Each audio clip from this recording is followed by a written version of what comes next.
Mi gente, you already know who it is. It's the radioactive Papa Danny Limelight, United Wrestling Network World Heavyweight Champion. And make sure you tune into the Alliance blog every week.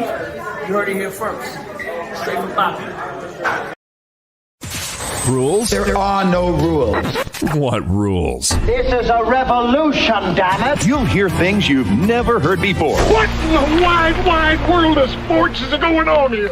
They want NWA? Let's give them NWA. Who are those guys? And then there's the other guys. We're the other guys. We're the guys nobody ever bets on. The following program is intended for mature audiences. Ladies and gentlemen, welcome to the show. It's time for the Other Alliance Guys podcast with your hosts, Tim, Dave, and Jeremy. Good morning, good afternoon, and good evening. What can we tell you? We are the Other Alliance Guys, a presentation of Alliance-Wrestling.com, your number one source for news and information around the National Wrestling Alliance, the United Wrestling Network, Major League Wrestling, and various independents around the world. My name is Tim, and sporting this cool red eagle above his magnificent scalp and beard, this is Jeremy. How are you, my friend? I am doing fan-freaking-tastic. And also joining us is our brother in pod, all the way from, he's fighting out of, where are you fighting out of, Baltimore? Baltimore, Maryland. It's Dave Scooby. How are you? I'm doing well. Looking forward to the end of the week and some holiday time. Yeah. That's me too. I'm getting a bit tired. The year is taking its toll, shall we say? But how about you, Jeremy? You got time off? Yes. Friday will be my last day until the 2nd of January, and I'm looking forward to it. We're having a company breakfast and Secret Santa thing, and then I'm done for a week or so. Yeah, I got next week off after this one. So, yeah, it's good. We all got some time off. Hopefully, some of the guys in the chat do. We got a bunch of people here. Media Mike answering the question written in the doobly-doo down below. Is EC3 the champ? EC3 is the champion that we want. Is Matt Cardona the champion that we need? And Mike says, oh, that's EC3. And give it time. Hopefully, more will stem out of this, except for the promotion of Exodus, wanting to see more meaningful challenges on EC3. Not a fan of them thus far. He's been all over the world, or at least all over the country, defending the World's Championship. He's been in OVW. He's elevating both companies, I think, with his association down there, and clearly wants to make a big run with his time as champ. So we'll get into that question today. Is he the right guy for the job when we step up, the NWA steps up into the CW? And let me see, Willie's here. If they reboot The Wizard of Oz, Rolando Freeman should be one of the Munchkins. Willie.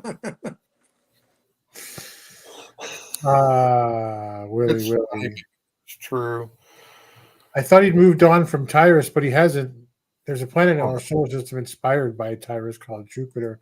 And Eric Dale says, be respectful to Jupiter. Its gravity deflects a lot of meteors from coming into the inner solar system. So I support our gaseous ally. Well done. Bravo. Dodie says, who's ready for Tyrus mukbang 3 plates of rotisserie chicken for the Christmas Food Network program? All right, I'm in for that. I don't know. No? Noob is here. Yep, Merry Christmas. Happy holidays to you and everybody else, my friend. NWA doing shows in Baltimore sounds good. What do you think, Dave? I wouldn't mind it. I mean, either that or they can always just travel up the road to Philadelphia. I mean, the old ECW arena, you can fit a cool 800 to 1,000 people in there. Yeah, there you go. Media Mike had said this, Jeremy. He's gone. He had said, no matter what Jeremy says, I said, Mike, you're good earlier today.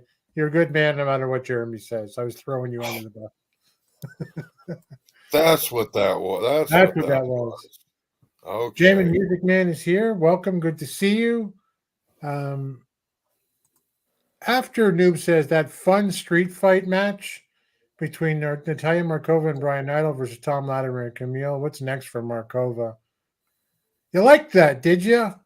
We'll talk about it. It had the right ending. So we'll talk about that one. Thank you, Jamin. Well, let's get into it because we all got places to be. The holidays upon us. We're going to go talk about a couple of times about do a couple of roundtables, sort of split them up a little bit, where we'll talk about what the coming up for the NWA, and then we'll get into a little later the NWA Power highlights and lowlights, and then look at that. Jeremy will do his championship wrestling from Jeremy, but the UWN, and we'll talk about if we're going into the CW, as Dave's gonna anchor the show with a fantasy booking around whether or not Matt Cardona is a better name to have as champion in the NWA heading into that.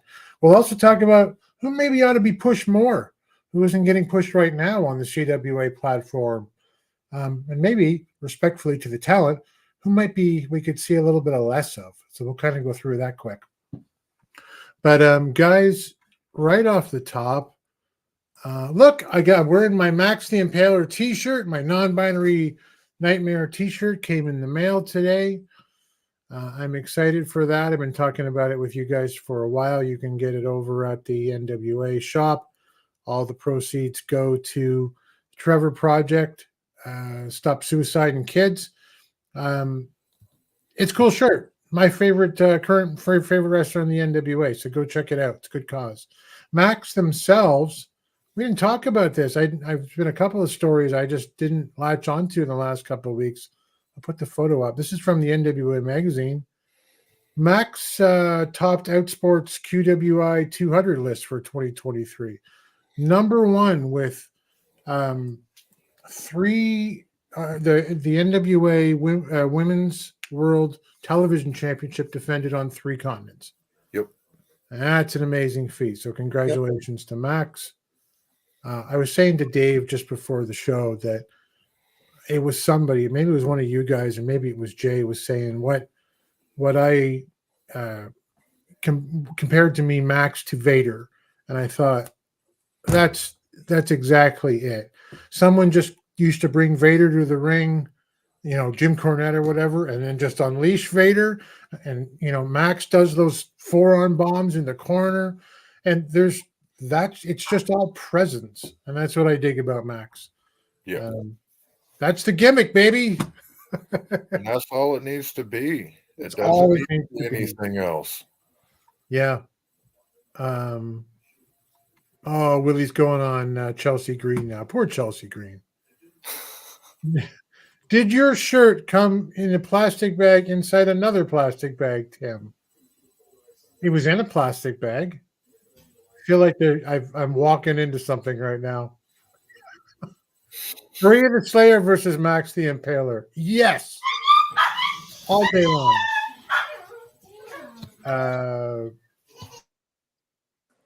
Dodie says Max is doing so much for the TV title. Maybe it's time awarded to some Burke. Give Max the Burke. Dave and I were talking about this too, Jeremy. Give us your thoughts, but I don't know that I need to see Max as a world women's champion, but I do want to see Max in the title hunt for a program, at least for the Burke. What do you think? I'm in the same boat as you. It works better with her just in the title picture and always looming, over, and that fear of the inevitable that they could always come in and just take it at any point. The bad thing about that is if you have them come in too often, it diminishes them. if you give them the belt, do you have them hold it for an extended period of time, or do you make them a transitional? If they're transitional, then it hurts them. If you give it to them for an extended amount of time, it kind of takes away that allure of them being that constant. Yeah. And like Vader won the world title in WCW, right? Yeah. But that was not like it's an about time moment for me. Yeah. It was just okay. Cool. Cool. I didn't need to happen, right? Yeah, it Vader was one of those that Vader was an attraction. Vader didn't need to have gold to know that that's a bad person. That's somebody that you don't want, that you don't mess with. Yeah. Yeah, it's true. Anyway, so congratulations to Max, and great t-shirt, great cause. I'll stop talking about it now that I got one. What else did we got? We got in 2 days, the Reluchador and I are going. We're gonna go see the Iron Claw. Ooh. Yep. Probably not maybe in 2 days. I don't know how to do this. How do you do that? There you go. Yeah, the Iron Claw's out in 2 days, guys, and all the theaters across North America, at least anyway. So looking forward to that. I was just watching some Kerry Von Erich, a couple of Kerry Von Erich promos, just to see when I go to the theater how's it going to stack up. Is it going to be similar or what? Because Kerry wasn't exactly electric on the mic. Talker now. Yeah. I just want to see how it's going to be. Is it going to be more movie jazzed up, or is it going to be more realistic? And then this one's exciting for MLW Holiday Rush, free on YouTube, guys. Christmas Eve. You're not doing anything. You got families and stuff. Come on, what's wrong with you? Even if you do, just like I'm watching the TV. Holiday Rush, and the reason that we're pushing that one, not just because these guys made me an MLW fan, but two of the matches on this are very exciting. The Second Gear crew, which would be one called Manders and Matthew Justice, right? Yes. Yeah, I don't know if this is a world title tag team title match or not, but I'll assume it is. They're taking on your world's champion, Alex Kane, and Mr. Thomas from the Beaumont Fight Club. Yep. That's, look, if you don't know Alex Kane, I didn't a few months ago. The guys, they call him the suplex assassin, and there's a reason for it. He's something else. And so are the Second Gear crew. That's exciting, but the main event that night is just the Samoan Werewolf, Jacob Fatu, taking on Alex Hammerstone in the main event on Christmas Eve. Free on YouTube. Colt Bauer's giving it away, guys. He is. I don't know. So that's exciting for them. I'm definitely going to watch that. And then obviously in early January, we got Paranoia, which we'll talk about a little bit, from January 13th with TV tapings on the 14th. But direct the same night, 2 shows in one day, right? NWA and CCW Viva Revolution. Viva Revolution! Yeah, there you go. Thank you, sir. Two shows, one directly after the other. So lots of content going on there. And followed by the TV tapings in Tampa for the CW network. Fee and I were just saying on Twitter, we don't know how we're going to watch some of this stuff right now. We got to get ourselves a VPN. Yeah. Because outside the U.S., you can't get the CW. I'm very sad. And then after that, so these are the home federation, if you will, of what are their names? I'm sorry, the Page sisters, Kylie and Kenzie Page from of KFW, which I think they've taken over from their dads, haven't they? Their dad, haven't they, guys? Yes, they have. So they got Off the Hook on the 26th, which has Roxy and Brittany Jade and Ella Envy. So, Jay will be on board for that one. We're never going to let it die. He loves Ella Envy. Yep. What is this one here? Oh, that's their Revolution. Yeah, man. So lots going on for the NWA. I always like to start with the positive stuff these days. And what could be more positive, Dave, than the return of... I didn't load it. Oh, how about that? This is a professional podcast. Black Cheese is returning to the NWA. He's been away since March. He's receiving treatment for blood cancer. He returns to the NWA and the wrestling world at Paranoia. Your thoughts about his comeback? I'm glad he's coming back. I'm not sure if we're going to see him with EC3 like he was before. It's one of these things. As a manager, he's very good. He can talk. But I'd like to see him. I mean, he's been working hard. He can manage just about anybody. But I'd like to see him take it to the ring and possibly go for the junior heavyweight. Yeah. Yeah, I mean, to come back from treatment of any sort like this is difficult, but he's not like, it sounds like he's headed right back into the ring. And that's phenomenal. Jeremy, you gave us the classic Jeremy arms in the air. You're excited by this? Oh yeah.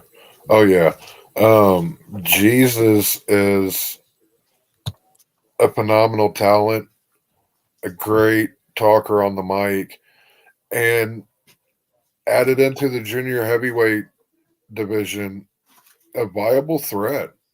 Yeah. So this is a win-win for everyone. If you haven't gotten to see him yet, you're in for a hell of a treat, especially if you get to see him get into the ring, because we haven't really got to see too much of that. Really, it's true. So I'm just excited to see him back, but especially if he's coming right back and getting into the ring. Yeah, I tried to keep up with some of his journey on like the Wise Men podcast he'd be on from time to time, and getting support from EC3 and Aaron Stevens and Tyrus and and what have you. But it's much better just to hear that he's on his way back. So I'm sure he'll get the standing ovation he deserves on that night. The only match for that card we know about, I think, right now will be this. It'll be EC3 versus Matt Cardona and I should set up for the Ultimate Death Match, which I don't know, unless someone dies. It's not the Ultimate, yeah. False advertising. Nobody died. Sorry. Yeah.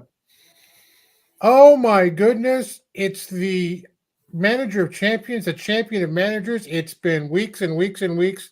We thought you had forgotten us and abandoned us, Poyo. Welcome to the show. Good to see you. Yes, I'm sorry. The ultimate match of death. I laughed so hard when I saw the promo. I just thought, what? With the eyes lighting up, and that had production value, let me tell you. Absolutely. Eric Dale says, I'm rooting for Black Cheese. How can you not root for a guy who's wrestled cancer? Absolutely. Right. Well said. Oh, the new graphic is posted. I will find it and put it up. Thank you, Poyo. Awesome. Even if Cheese comes out as a complete heel, 100%. Oh, yeah. Just welcome back, man. That's going to be so good to watch and see. The ultimate match of death. I thought, am I so out of touch with the mainstream wrestling world? Like, I only keep peripherally involved with WWE or AEW, and even GCW is not especially my cup of tea precisely. Right. But like, is there an ultimate match of death out there that I've never heard of? Back in the day, CZW, but yeah, that the only thing I could see is maybe Cardona coming down with his crown on, and EC3 basically saying, whoever wins this match gets the title and the crown. Yeah. And it's just, okay, I'm collecting things, and I'll talk about Cardona a little later, but I mean, he has so many different characters or just little ways he can pivot depending on what promotion he's working in. Right. So, I mean, we'll see what happens, but I mean, I've seen him in MLW, and I mean, they can get a little violent when they're in the old ECW arena doing some hack jobs and ladders and all that kind of stuff. That I like watching it, but it can only be up to a certain point. Right. I don't anything and everything being thrown in there. They do a good job, and Court makes it make sense. Right. So. Eric says Pollo needs to find a client to take the natty from Thrillbilly. We this was a topic for us, like what, last week, maybe the week before at most. Yep. We went through an entire list of people that Pollo could manage. Pollo agrees and be scouting while they're in Florida. That's awesome. So that's a whole list of great things going on for the NWA. Right now, as I say, 2 shows seemingly the same night, then the tapings. Great stuff from MLW coming up. They're already advertising for Kings of Coliseum, so that's fun. But let's pivot for a second now that we've gone through all of that and see what's up with the UWN for a few minutes. I don't think for very long, because we're not quite entirely back yet. But it's a segment we know and love. We call Championship Wrestling from Jeremy. I need all of you to stop what you're doing and listen. The following is a presentation of the United Wrestling Network. It's time for Championship Wrestling from Jeremy. So, Jeremy, we know that the UWN has been on hiatus. They've been showing stuff. CW has Championship Wrestling from the Vault. And that continued this past week. What's the latest? So the latest news that we have comes from Championship Wrestling from Hollywood, and it is we're starting to get matches for their upcoming card in January on the 14th. Title fight in our first show of the new year. The longest reigning United World Champion in history, Danny Limelight, takes on the longest reigning Heritage Champion in Peter Avalon. Yeah, exciting. Be there to witness this match, plus many more on Saturday, January the 14th at Infinite Reality Studios, formerly Thunder Studios in Long Beach, California. So if you are in the LBC on the 14th, do yourself a favor. Go watch some of the best, the best produced, most thought out, thought through storylines, some of the best unknown talent. I say unknown because it's the UWN. They've been on hiatus, so they're unknown at this moment. But you're going to see fantastic matches. And if this match is any indication of what the rest of the card's going to be like, it's going to be well worth every dollar that you spend. I'm super excited for this match. Peter Avalon gets some bad press at times, or some unnecessary heat, I should say, from fans. Cornette's not big on him or anything, but I think if Cornette were to sit down and watch old Championship Wrestling from Hollywood episodes, he would see what David Marquez does and why he was the longest reigning Heritage Champion. The man is a phenomenal talent. Yeah, and you know, if you're thinking, well, they've been away for a few months, Danny's reign is kind of being the longest, is kind of skewed by that. He defended a lot. Yes. And was already champion for a fairly long amount of time. Yes.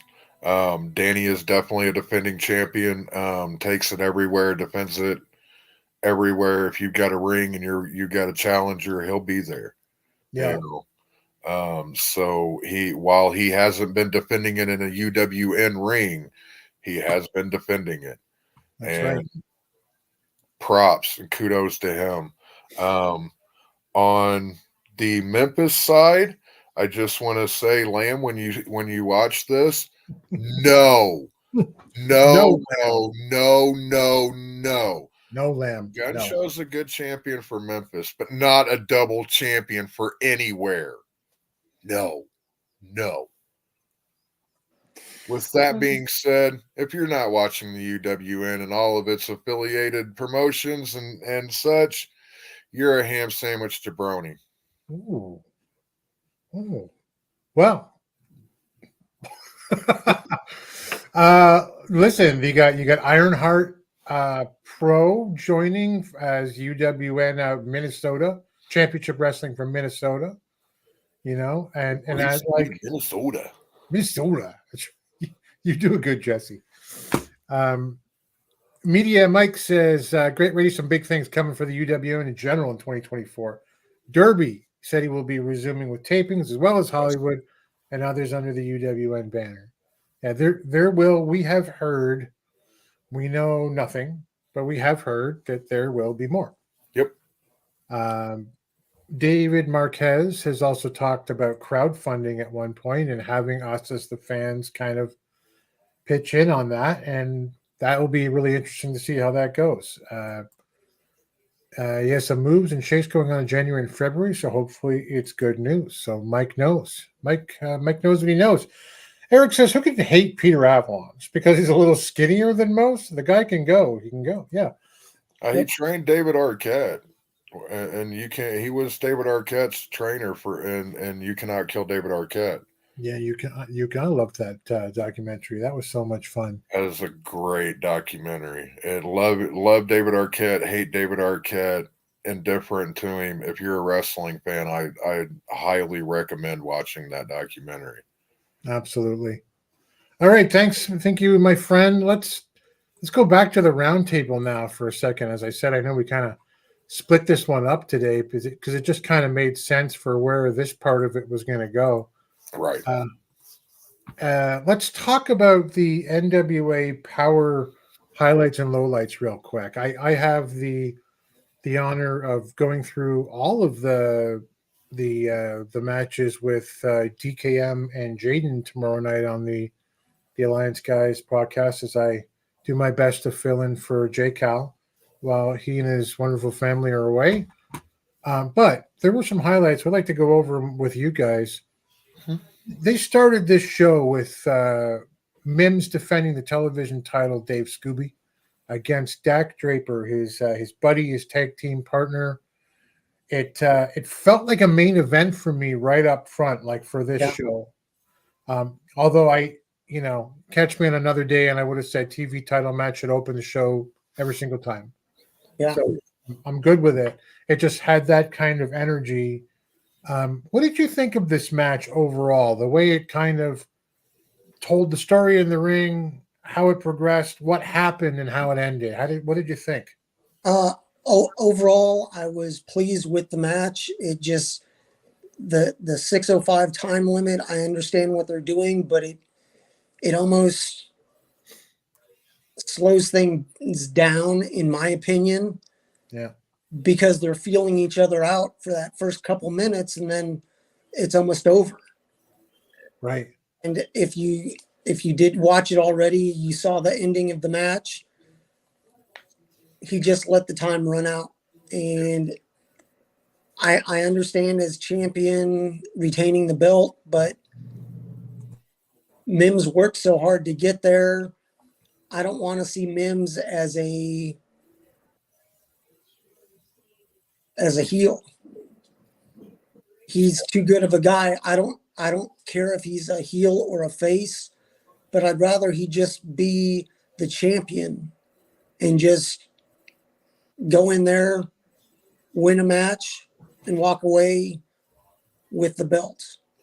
It's one of these things. It's a little touchy when you're wrestling your tag team partner and you're used to working with each other rather than against each other. But overall, I mean, I'd give it probably a 7 out of 10. I liked the match. I didn't like the feel of him possibly being the bad guy. Because, I mean, I've met Mims, and character-wise, you don't need to be good or bad. It really does nothing for you unless you're going against somebody that's the exact opposite of you. And right now, he's just needing to defend that belt and have a chance to go after a bigger title if he can get 7 wins. And I see this as possibly playing out in storyline, that there may be 1 or 2 other matches with Draper down the line if he wants to get to that 7 wins. I kind of hope that, with no disrespect to Mims, who's, suffered for a long time before this title run, I kind of hope he doesn't get to 7. I like to see someone not get the lucky 7 and give it up. I'd like to see a title reign interrupted. I'll throw it to you in a second here, Jeremy. Poyo says his match at Paranoia, which hasn't been announced yet, could steal the show. I don't doubt it. I mean, he's fun to watch in the ring, but as Mike says, you may not want to see him become a heel, but not many for him care for him as a face either. Sometimes goody two-shoes with no actual gimmick or persona other than I'm a big guy and I smile, it doesn't work. I know what you're talking about, Mike. I mean, I guess it's blunt, but I don't know that it's entirely unfair. I'll talk about that in a sec. But Jeremy, Eric likes how Mims, he's changing now that he has gold. He seems like he's going heel. What did you think of the fight? Like, was it surprised that it was Mims who kind of threw the shot in the mouth and got a bit dark and, stood outside the ring while when the ending came and let the time run out? What did you think of it? I didn't care for the match, for the way that it ended. I don't care for it, and I don't care for the time limit because it's an automatic out. Yeah. It automatically gives you an out. You can just, all we got to do is just let time run out. That's it. I don't know how to call it lazy booking without calling it lazy booking, because it's just cheap booking. It definitely provides an out that you don't get in other wrestling matches. With that said, I agree with Mike on the fact that just a happy-go-lucky guy, if that's just your gimmick, you're big, strong Mims, and I'm out here. It is kind of lame at points, but I think that he would be an interesting heel. I think that he could be an intriguing heel. He's gotten a lot better on the mic. And he didn't actually throw the first shot over the bow. Draper did at the beginning when he shoved his hand down after the handshake. Yeah. Hard break from it. And I think that kind of clicked something in Mims's head that at the end of the day, you can be the bestest friend to anybody, but if you've got something that they want, all bets are off. And yeah, I thought it was, for that aspect, it was played very well. Like, where Draper goes, kind of, there's your handshake. And then when they break in the corner and Mims is going to walk out to do the half circle. He blocks him. Yeah. I mean, it's almost like he's taunting him a little. So it was a nice, more of a give or take than we saw. Mims get frustrated. For me, I would, I've said this before and I'll shut up about it someday, but when they do it, but I would repackage Mims as like he is right now a giant package of brawn. He's clearly a smart guy. I'd put him in an Aldis level kind of suit. I'd have him as a thinking man's wrestler. Yeah. I would have him look something akin to Beast in X-Men, at least in the where he's super bright and he's super tough. I like that. And that would play into the character. That would play into what we've already seen. He is an X-Men fan. He had the X-Men. Got those great X-Men tights, yeah. So yeah, I like that. I like that a lot. For Paranoia, Pollo says it's the match that they're most excited about in advance of the show. Eric had said, Fear of Loss is a path to the dark side. Right, power corrupts is a recurring theme for a reason. Mims, Pollo says, is generally the nicest guy, but needs to toughen up. Like you guys are saying, or he's going to get chewed up. Yeah. Noobs has said, yeah, maybe like with the 605, I think we're talking about here, more like hotshot booking. Mims serving Carlton Banks vibes. It's the right look to resonate with me, baby. Not unusual to be loved by anyone. Okay, I'm sorry. Let's see here. Let me see this. When I was a kid, Eric says, Bobby Heenan on commentary always hammered home the point. The champ has the advantage. The challenger must pin or submit the champ, or the champ can take a DQ or run out the clock. It's true. I still like it limits, but 605 in another way is not good. It limits what you're going to get out of that match. And some stories need 10, 12 minutes or more to be told. And I'm happy to watch that at the TV champion level on the card.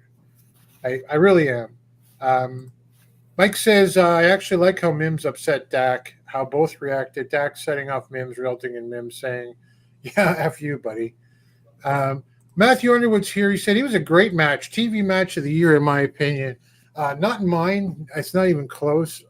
It was fun at the start, the beginning, liked the turn. Just the ending fizzled for me. I just thought, not my favorite. Eric says a TV title match could theoretically favor the champ, so the challenger must pin or submit the champ before 605 expires. I think if you're doing that, then, you're beating one of your talent rosters in under 6 minutes. And I think that hurts potentially someone in that case.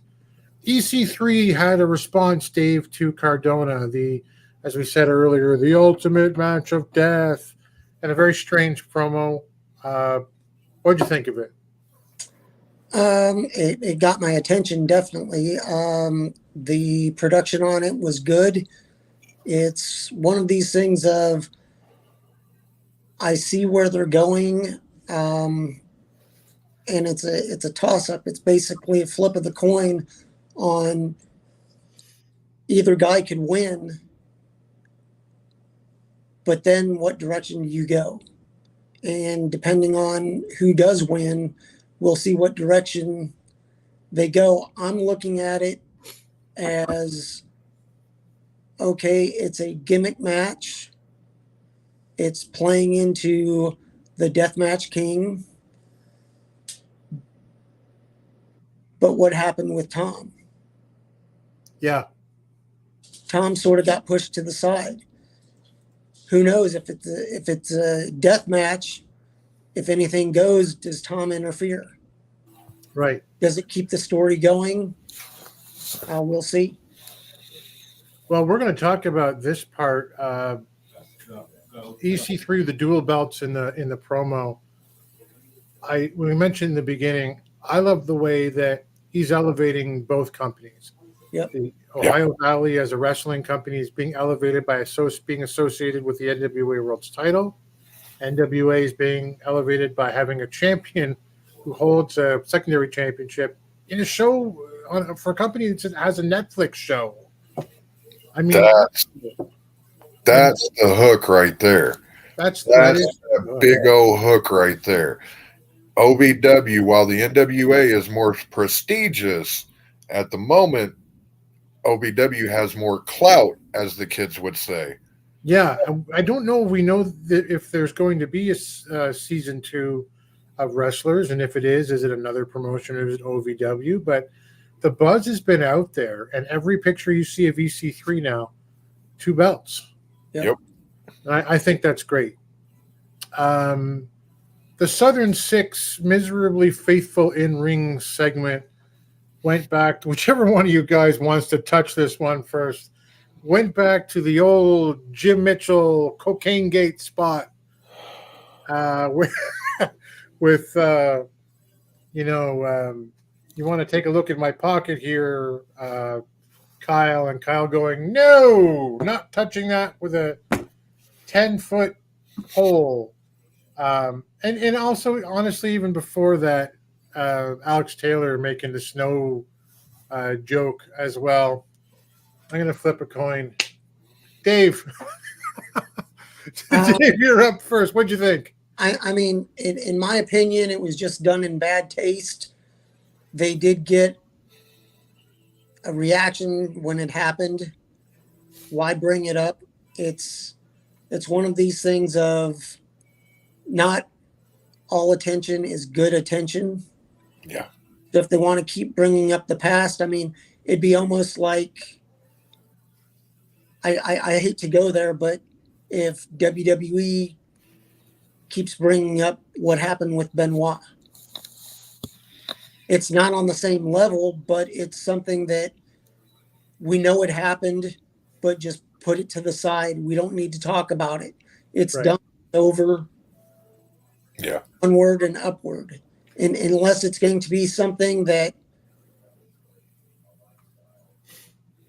helps somebody in this match or somebody in a future match, just leave it alone. Sometimes wrestling companies, as I said in the Discord, our friend Fuzzy, lean into the stupid.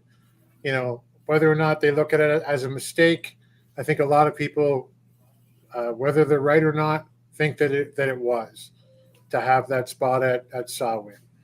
And this leans into that. Yeah. I don't know. It was dumb, Jeremy. It didn't leave a bad taste in the back of everybody's throat, but it left a bad taste in the back of some people's throat.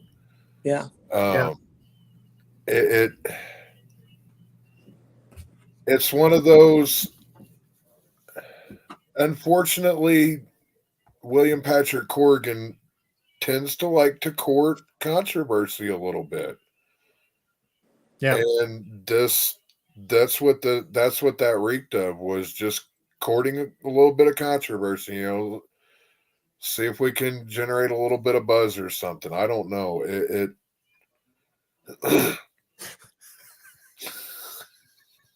purely intentional, Pollo. Purely intentional. Yeah, listen. I mean, it is what it is, and my jaw didn't drop open. My eyes rolled rather than when I saw it. I wasn't shocked. I wasn't upset. I was just a little disappointed. Yeah. Yeah. Listen, EC3 Pollo says a traveling champion holds 3 titles simultaneously: OVW, Premier Streaming Network, NWA Worlds Champion. Also got an NWA Worlds title defense lined up in Northern California.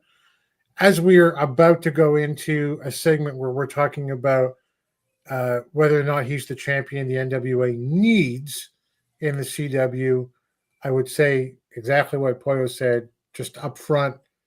Disclaimer, he is the champion we want for precisely these reasons.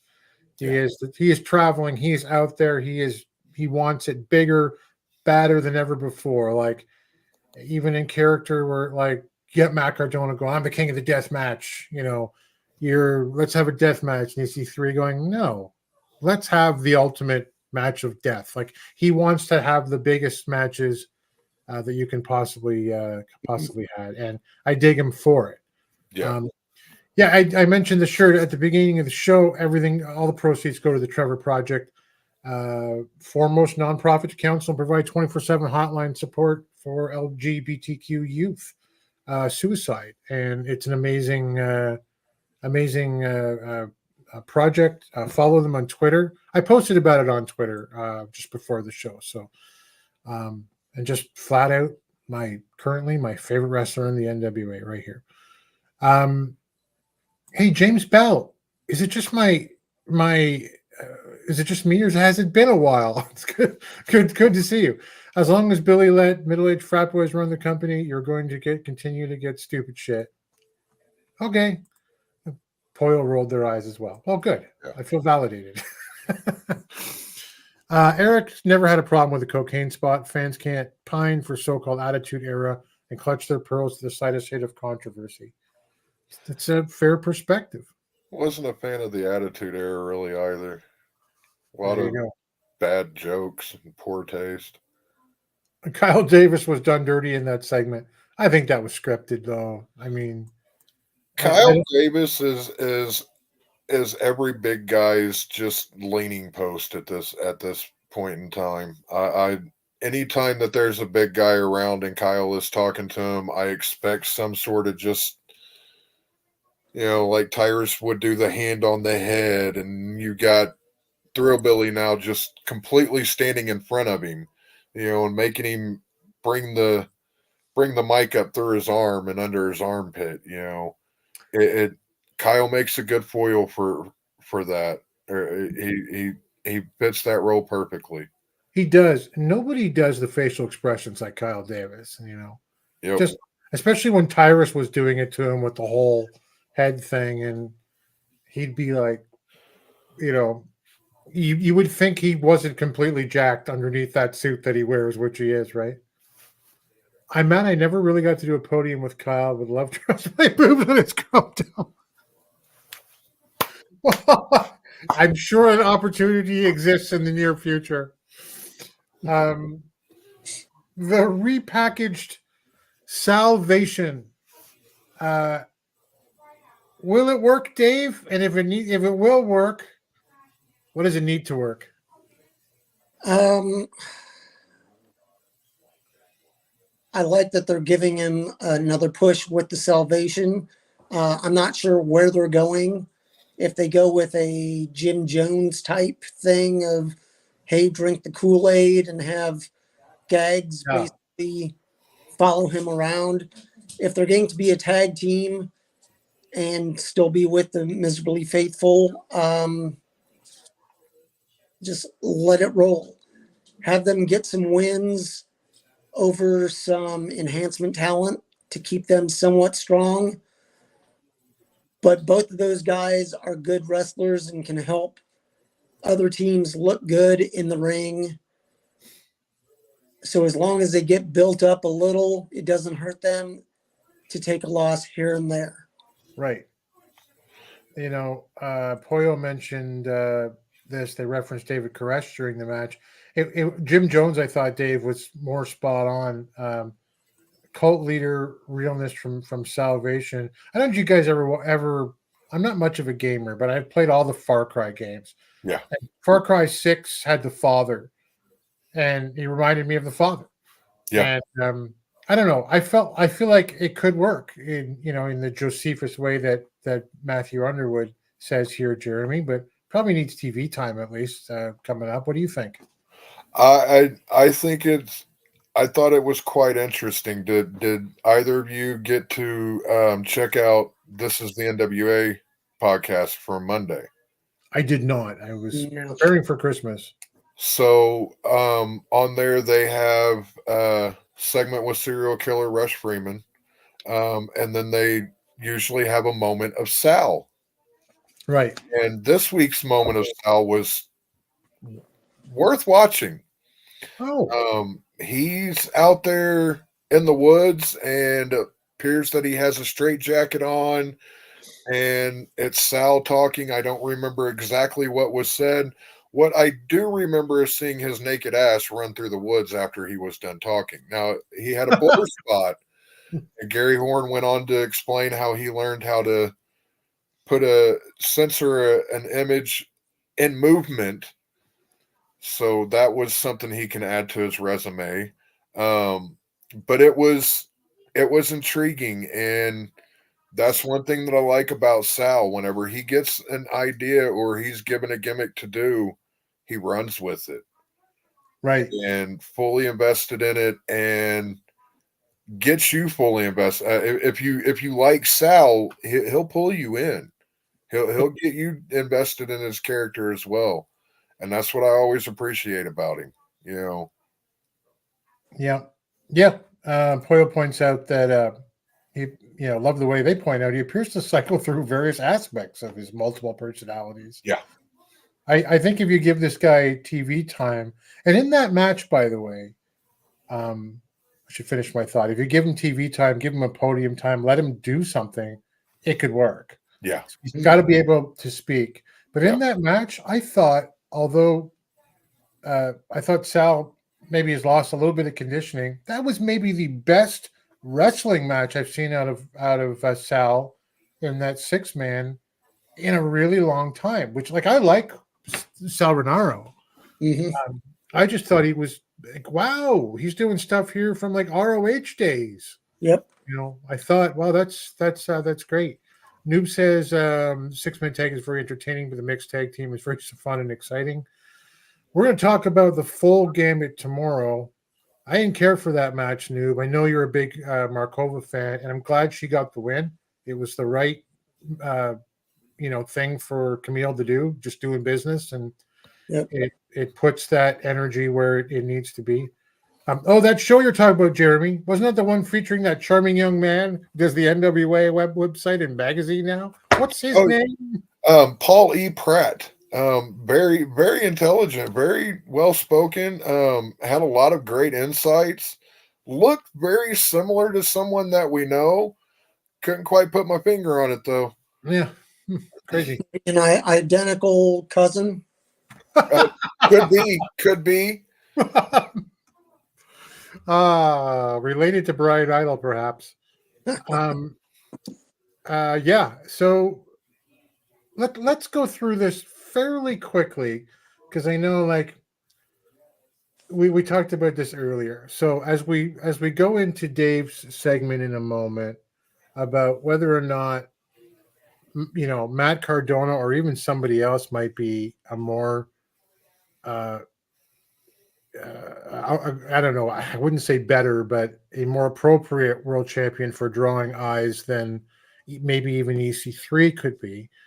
Let's talk about some of the other talent members that maybe should just get pushed up more than we're seeing, or maybe we could stand to see a little bit less of. 6-man tag crowd, didn't know who to cheer for, and I just wanted to mention, because Matthew said this earlier,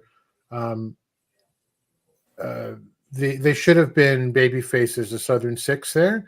I agreed initially as well with that assessment, but Jerry Lawler down in Memphis could call everybody trailer trash, whatever, redneck and that type of thing. I was actually on one of Cornette's podcasts this week, and they'd go, "You're one of us." So I can see how that works as a heel thing as well. Yeah. Willie hated the cocaine spot from Eric and lost his respect for Father Mitchell. I understand. I don't think I've ever had respect for Father's James Mitchell. Now the lounge singer James Mitchell, respect the lounge singer. Okay. Who's that guy? Oh, Lounge Against the Machine. You ever heard that before? Richard Cheese. Richard Cheese, man. God, I love that guy. Awesome. I've been a so just a little insight. I've been a major lounge act fan since Murph and the Murph Tones from the Blues Brothers. Wow.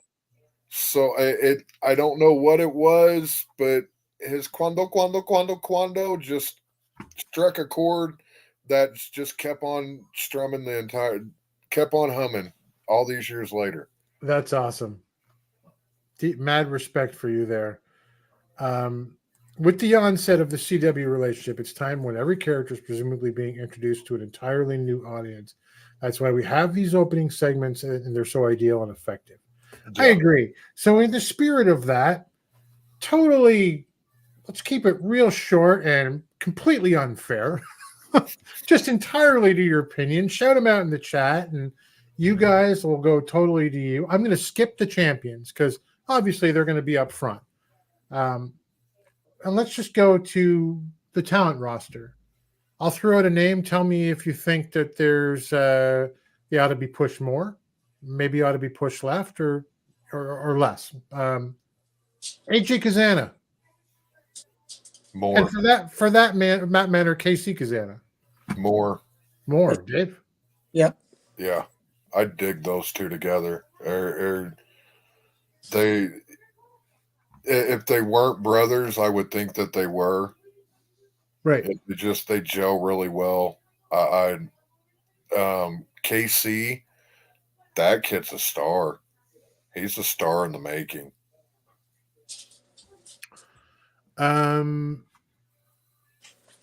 As a huge fan of Natalia Markova, I find it. What do you find insulting? Hope we didn't insult you. Alex Taylor. Alex Taylor, guys, what do you think? You're hot when you're not. Well, which is it? Yeah. I look at Alex, and I mean he's growing. He has it in the ring. Yeah. He's surrounded with some good people. And I just think that he can blossom down the line, whether it be as a tag wrestler with Kerry or possibly even go after the junior heavyweight.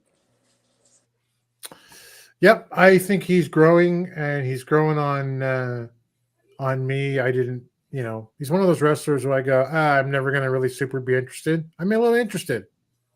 I thought he was good. Alex did a lot of heavy lifting in that match last night. He did. Yep. Anthony Andrews is on his way back. What do you guys think? I rescinded my initial judgment of him, and I'll keep it at that.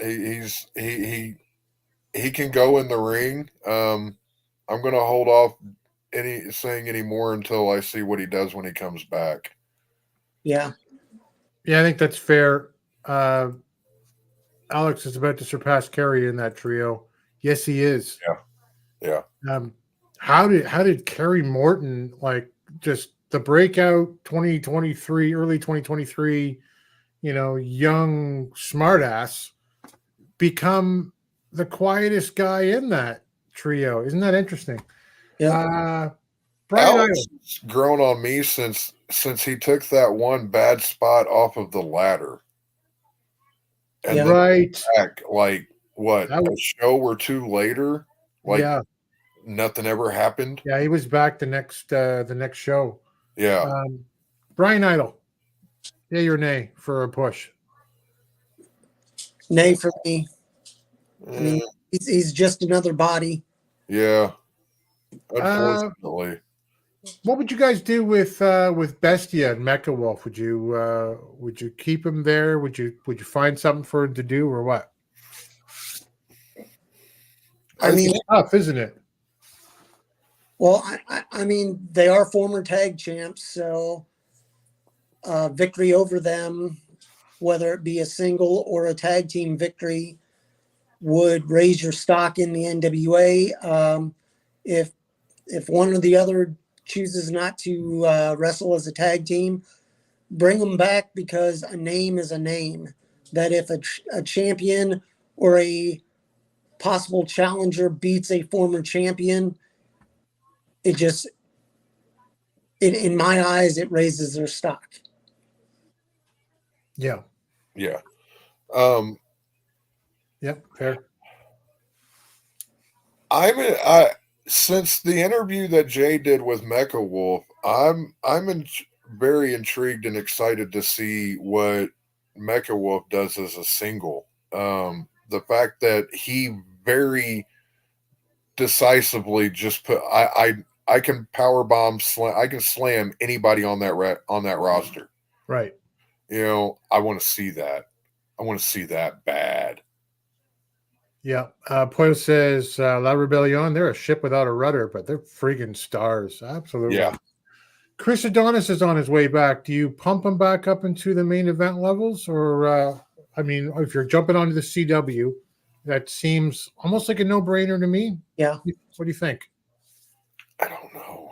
Is he still a name? I think he's still a name. He's still a name, but then you've also got he's pushing for a surprise Rumble entrant. How much of your heart is in the NWA right now? Right. You know, that's Billy's all about loyalty, and if you're angling for a spot with WWE, even if it's just a one-off, if I was a business owner, I would be, how loyal are you to me? Right.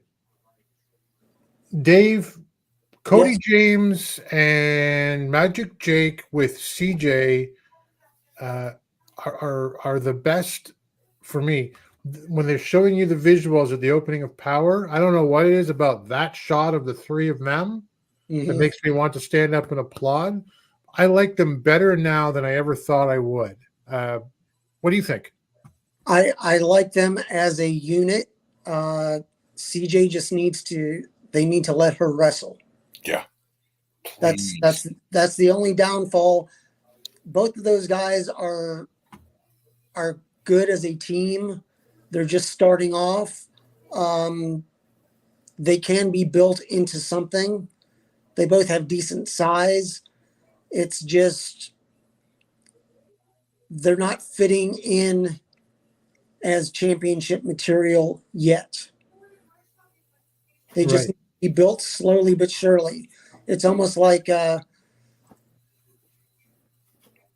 let's give them a little push to see what they can do. But even in a loss, it helps them. Yeah. Yeah, you're right. Poyo says Chris Adonis with a character makeover would be impactful. This is a guy who, like, a year, 2 years ago, 3 years ago, I could see that guy as NWA Worlds Champion. But the laid back, he'll come out chewing gum and he does the one, he does the two. He's having fun and really enjoying himself, and that's great. And it doesn't make for NWA World Title material for me. Anyway, so yes, a makeover for sure. Jeremy, Talos and Daisy Kill. Push them. Push the hell out of them. Both of them. All right. Dave, Dak Draper. He definitely has the size. He has the look. I'd push him a little if they're going to go with the Mims storyline, but I'd also find as the NWA gets territories, they need to start placing some of their talent in these different territories to get more established and get more work. That I could see him possibly being in an Exodus Pro, that you push him until he breaks, that he can be the nice guy until it finally comes down to almost like a Owen Hart. It's time for a change. And he just pops. And he doesn't have to be a bad guy, but he doesn't have to be the goody two shoes either. Little goody two shoes, little goody two shoes. Draper and Adonis as a tag team. Ooh. The Heat Seekers are back. I don't know, 4-time World Tag Team Champions or something. I love the Heat Seekers. And I like, in terms of putting them in the mix for me, for sure. But I don't think that they need to, like, top the card. Like, I think they're fine doing what they do. if you're stepping into the CW, do you make Jack Stain one of your featured main eventers? The Megalodane? That's of course. What do you think, Dave? I mean, he has the pedigree. He is NWA through and through. So if you're going to play off of tradition and legacy, he's it. For somebody to come in and have never watched it, he never watched any NWA. You watch it on CW. He's one of those guys that you look at and you're like, holy crap. He has that air. He passes the airport test. Oh yeah, definitely. Absolutely. Jeremy, would you repackage Judas and maybe push him up a little bit, or would you keep him down? I think a repackage would help him. I don't think that I would change. I'd keep him kind of where the type of character he is, but I think he could benefit from a repackage. Yeah. Yeah. He's an interesting talent. I think given the opportunity, he could be a good upper mid carder. I agree. Scott B says Jack Dane should definitely be a main eventer, but Matthew Underwood says I feel that 6-man match was setting up a feud with Thrill. I mean, the in-ring psychology for that was great. They kept Judas out. They made a big deal out of telling you they were keeping Judas out. And when push came to shove, as everyone got all their spots in, Judas chokeslammed the shit out of Thrillbilly in the center of the ring. And nobody manhandles Thrillbilly, right? That's right there. Right there, man. That's why that's the image, because that one got me. I was just like, oh, wow, that doesn't happen. Yeah. And I think that there's something in that guy that has yet to be developed. Magic Jake Scott says needs a repackage. I think he needs a tweak anyway. Noob agrees, repackage this guy. They do have a great bio on the website. What about the Outrunners? The Outrunners now, like, people can go, the Outrunners are what they are. But I'm going to pitch for the Outrunners. Yeah. Because of the heightened level they have from AEW, from the independent scene, we've heard a lot about the Outrunners outside the NWA. Would you two guys push them up, or would you keep them kind of where they are now? No, I'd absolutely push them. I mean, they're a classic tag team in that they have matching outfits. They work well together. They're a throwback to 80s tag team wrestling. Yeah.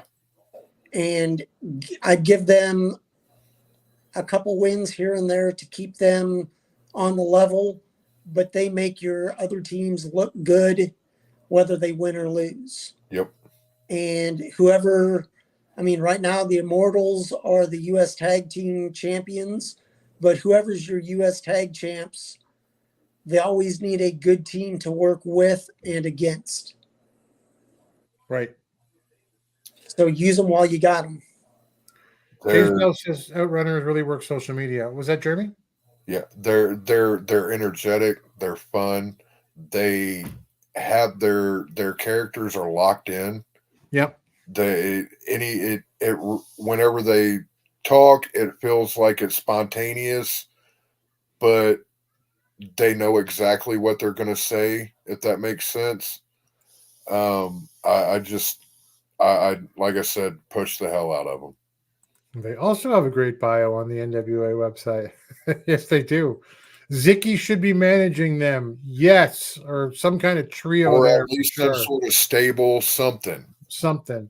I thought this was a great comment. If you push him, you got to cite him, because you put the belts on him. You can't have him job out on, no one's watching Collision or whatever. But still, the point is taken. Hey, listen, true fact about those guys. Don't know if you knew this. They're the youngest men who ever lived. Jeremy, I heard that somewhere. Look, I'm going to throw this one and then finish up with Natalia Markova. But Jeremiah Plunkett, friend of the show, like good friend of the show, push that guy to the TV, or even better, the World Junior Heavyweight Championship. He's slimming down. He's looking fine. Jeremiah Plunkett for President of the United States. Jeremiah Plunkett for Sheriff of your hometown. Jeremiah Plunkett for NWA World Junior Heavyweight Champion. What do you guys say? Thumbs up. Yeah. Thumbs up. Oh, great. Perfect. Natalia Markova. And, actually, here's Noob right now. Definitely needs a push. She just attract a lot of attention before someone else signs her. I mean, zero disrespect, but I personally don't think she's going to WWE or really potentially AEW. I think she's locked in here for quite a while and on the independent scene. Absolutely needs a push. I think, in my opinion, I think you got to look at her for the Burke at some point in 2024. I think you guys probably agree. Yeah, I do agree, but it's one of these things of, do you throw her right at Kinsey, or do you make her go after the TV title, which is now in limbo, being that Max has won 7 matches. Right. So if they go for a TV title, do you push Markova and have her go for the wins while also building up some of the younger talent that she goes against, that if they end up doing the 7 matches and it all doesn't have to be in the NWA,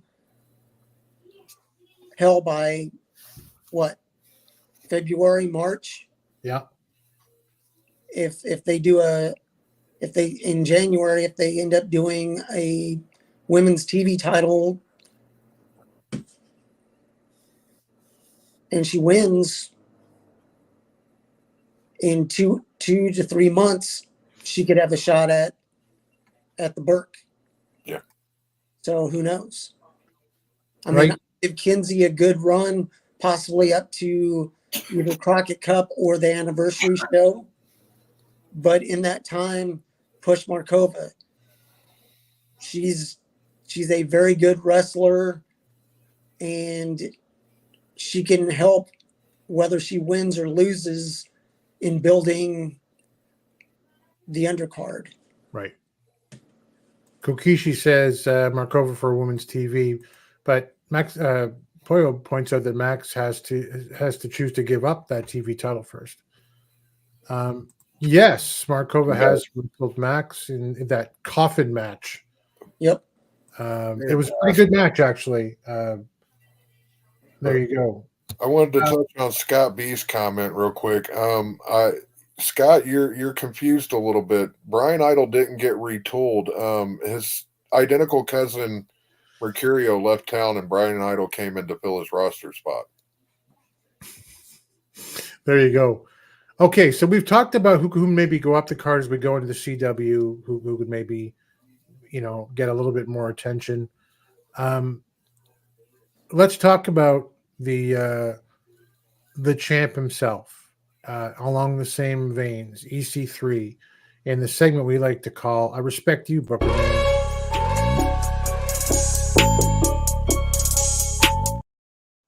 And I kind of wrote this down very easily this way. Oh, EC number sign. EC3, guys, our world's heavyweight champion, is definitely the NWA champion we wanted. Traveling champion, Ethan 3 belts if you want. Doing the NWA proud, really elevating us and helping to elevate others along the way. As we step into the CW, the NWA, Dave, and more eyes are maybe needed on the product, is Matt Cardona maybe the NWA champion that we need? Right now, Cardona is a big name, but I don't believe he's fully invested in just the NWA. He's working MLW, Game Changer Wrestling. He's big on the indies. And I think keeping him around could possibly get some eyes on NWA if they are on CW, whether it be the app or on TV itself.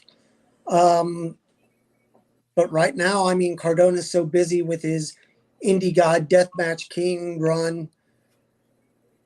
He is a big name, but I don't feel he's fully invested.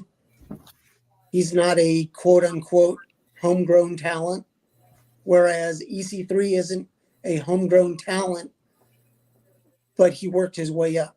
He came in, did the control your narrative. Things didn't work out. Let's switch this around, move this around. He's a very good wrestler. He's out defending the title. He's also visible on OVW as well as Prestige, as he's champion in both promotions. I look at Cardona is a champion if needed. That if something should happen and they don't want to go one way or the other, you can always break glass and pull Cardona out and make him champion again. Right. But he does have the name recognition. But I think bringing him in when he's needed mostly, but Matt is his own boss. He works well with others. He works well with other promotions,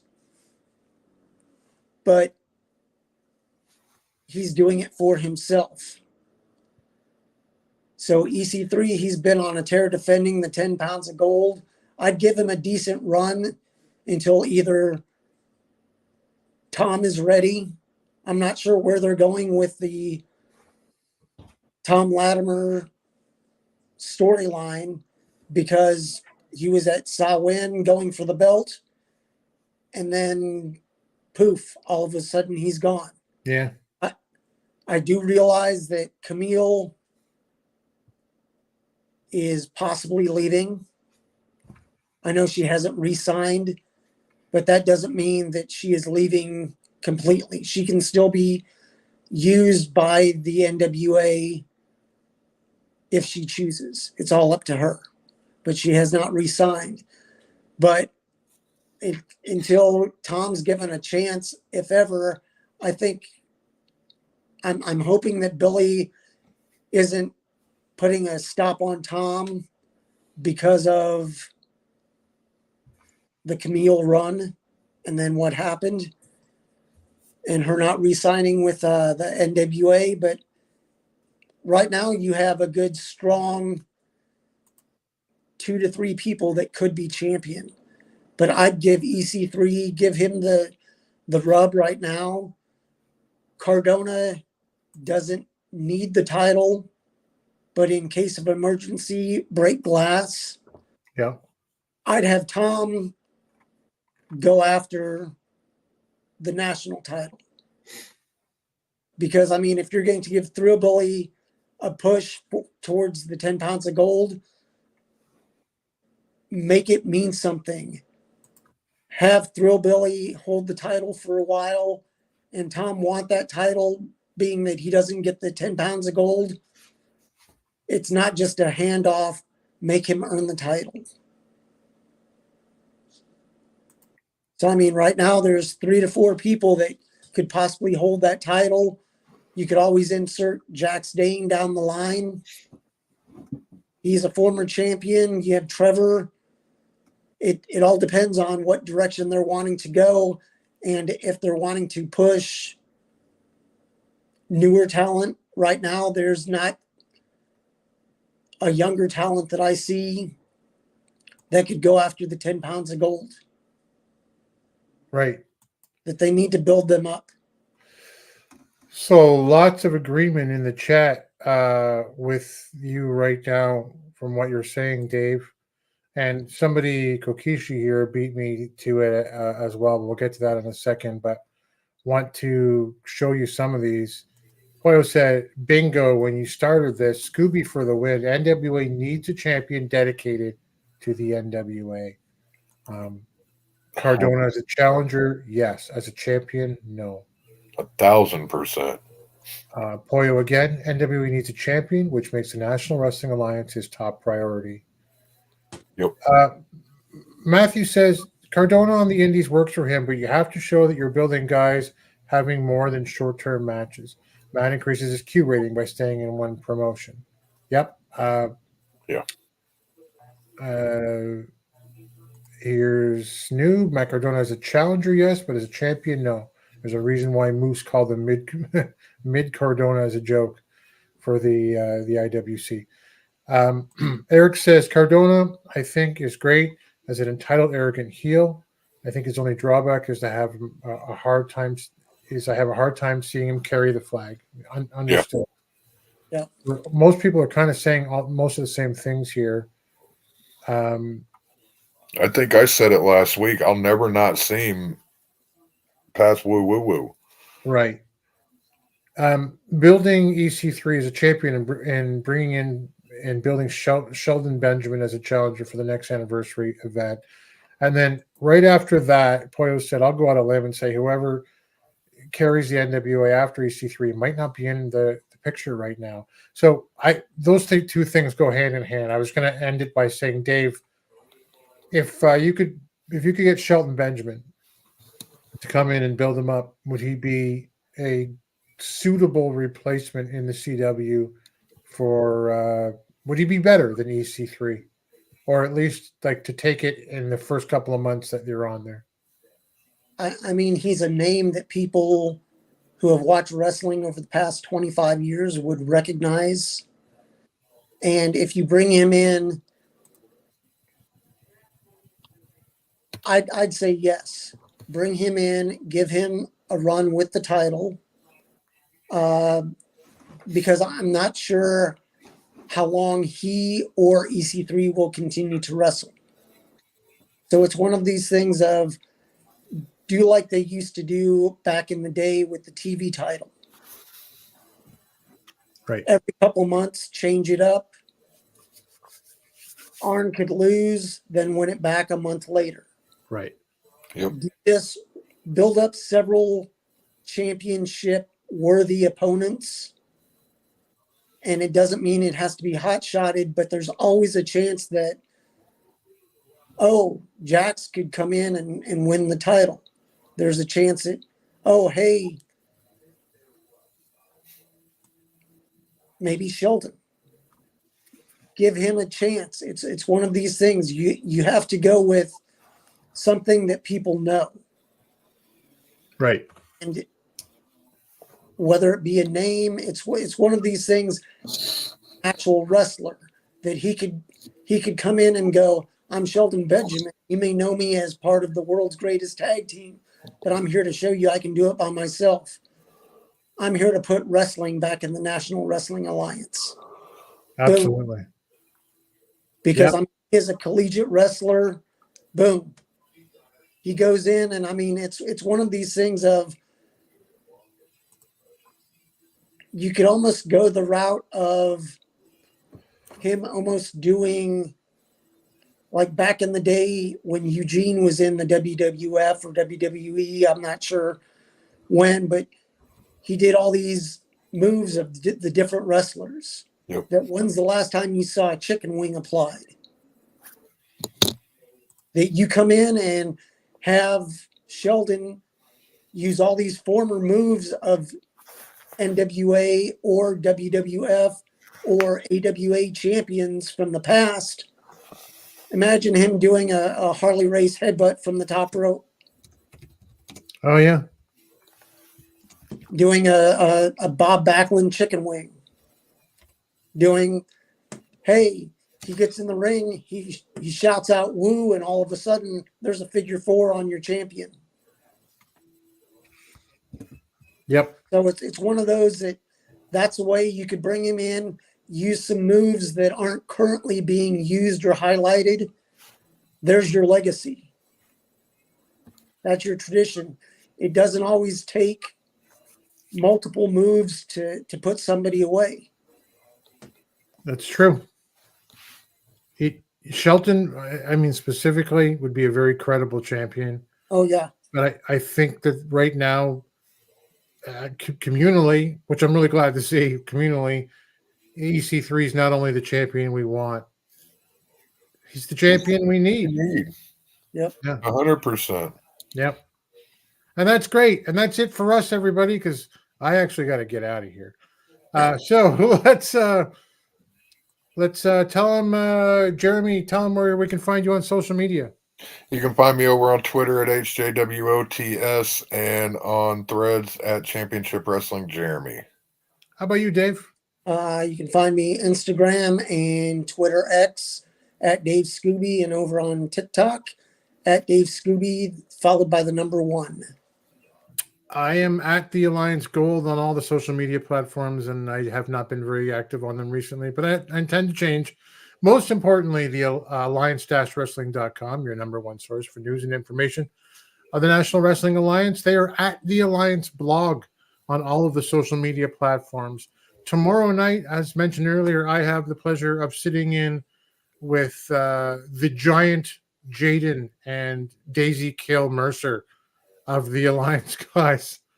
Do you guys know that's what DK stands for? I did not. Mercer. Yeah, it's a rumor I'm still starting, and yeah. That's at 8 p.m. Eastern and 5 p.m. Pacific. The 3 of us are going to be on there. We're going to run down Power. We're going to talk about all kinds of stuff that we haven't talked about here tonight. And then every Tuesday, Jake Hal's got the pre-party, 5 p.m. Eastern, 2 p.m. Pacific. That's the hour before Power. And too sweet to be Power. I am losing my my voice here. Poyo, who does the website and obviously the roster. The roster page looks great. There's lots of links when you click on them, by the way, to some interesting articles before. Happy holidays to everyone. Yes. We're not missing a week as far as I know. Merry Christmas, happy holidays, happy Hanukkah, happy everything. And we hope you guys have a wonderful holidays. We'll see you next week, and we'll see you tomorrow night. And until next time, we'll see you at the matches. Thanks for joining the stream. This has been a presentation of alliance-wrestling.com. We genuinely appreciate your support. Would you consider subscribing so you'll never miss a future episode? I'd also like to remind you we do a live stream every Tuesday at 5 p.m. before NWA Power. You can find us on social media at The Alliance Blog. And until next time, we are The Alliance.